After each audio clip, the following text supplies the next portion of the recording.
اعوذ باللہ من الشیطان الرجیم بسم اللہ الرحمن الرحیم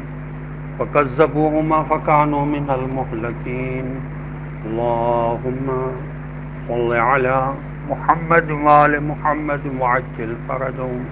السلام علیکم ورحمۃ اللہ وبرکاتہ۔ اللہ تبارک و تعالیٰ کا شکر ہے کہ میں نے سورہ مومنون جو قرآن مجید کا 23 نمبر سورہ ہے، اس کی آیت نمبر 48 کی تلاوت کا شرف حاصل کیا۔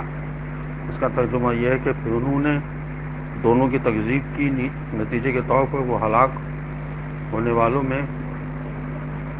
شامل ہو گئے۔ یہ بتانا مقصود ہے کہ تکذیب کرنے والوں کا انجام ہلاکت ہے، اسی لیے ہمیں حکم ہے کہ اچھے ہم نشین بن کر رہو۔ مولا علیہ السلام کا ارشاد ہے، اپنے مومن بھائی کے لیے اپنا خون و مال تک صرف کر دو، اپنے دشمن کے لیے عدل و انصاف کو کام میں لاؤ، اور عوام الناس کے لیے کشادہ روئی و نیکی کو اختیار کرو۔ عزیز فرماتے ہیں کہ اپنے دوست کے لیے خیر خواہی، اپنے جاننے والوں کے لیے خرچ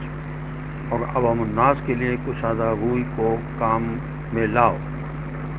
مزید مولا فرماتے ہیں کہ منافق کے ساتھ زبان سے بنا کر رکھو، مومن کے لیے اپنی محبت خالص کر دو،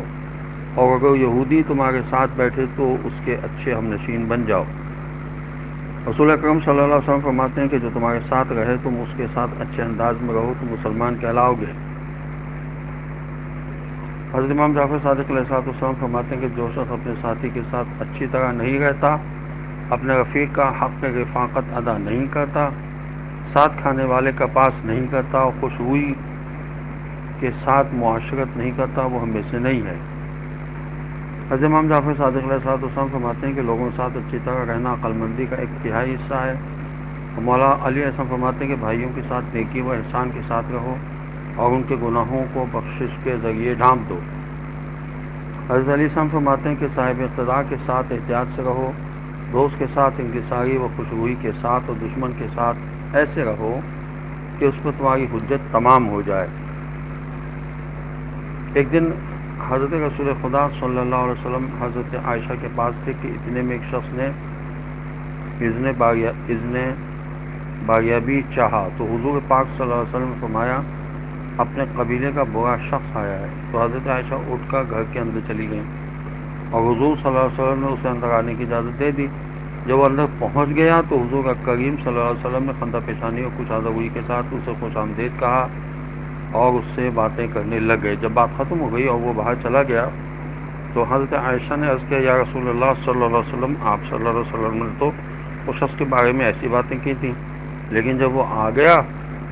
تو آپ صلی اللہ علیہ وسلم نے خندہ پیشانی و کشادہ گوئی کے ساتھ اسے خوش آمدید کہا۔ تو حضور پاک صلی اللہ علیہ وسلم نے فرمایا، بات یہ ہے کہ اللہ کا بدترین بندہ وہ ہوتا ہے جس کی بد کلامی کی وجہ سے اس کے پاس اور اس کی ہمنشینی بری لگے، اس کے پاس کوئی نہ آئے اور ہر شخص کو اس کی ہمنشینی بری لگے۔ روزہ داروں کے لیے فرشتوں کی دعا ہوتی ہے کہ جو اپنے روزے کو پوشیدہ رکھتا ہے تو خدا فرشتوں سے کہتا ہے کہ میرے بندے نے میرے عذاب سے مجھ سے پناہ مانگی ہے، اسے پناہ دو، اور اسی طرح فرشتوں کو حکم دیتا ہے کہ اس روزہ دار کے لیے دعا کرو۔ حضرت امام جعفر صادق علیہ السلام فرماتے ہیں، کوئی فرشتہ نہیں ہے جو ہماری ولایت و محبت کے بغیر خدا سے نزدیک ہوتا ہو، اور وہ ہمارے چاہنے والوں کے لیے استغفار اور ہمارے دشمنوں پر لعنت کرتے ہیں، اور خدا سے چاہتے ہیں کہ خدا ان پر عذاب نازل کرے۔ علامہ مجلسی کہتے ہیں، فرشتوں کا جسم بہت ہی لطیف و نورانی ہوتا ہے جو مختلف شکل میں لوگوں کے سامنے آتے ہیں، لیکن صرف انبیاء علیہ السلام و اوصیاء و اولیاء علیہ السلام انہیں دیکھ سکتے ہیں۔ اللہ ہمیں دین کو سمجھنے اور اس پر عمل کرنے کی توفیق عطا فرمائے۔ والسلام علیکم ورحمۃ اللہ وبرکاتہ۔